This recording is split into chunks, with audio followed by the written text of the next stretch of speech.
ربنا يا ربنا يا ربنا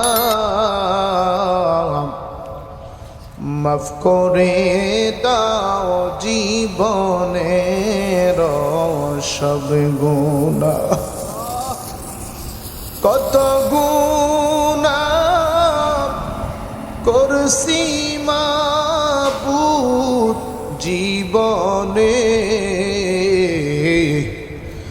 মাফ করে দাও আল্লাহ তোমার নিজ গুণে। তুমি যদি মাফ না করো বান্দারে, বলো তোমার বান্দা যাবে কার কাছে। সকলেরই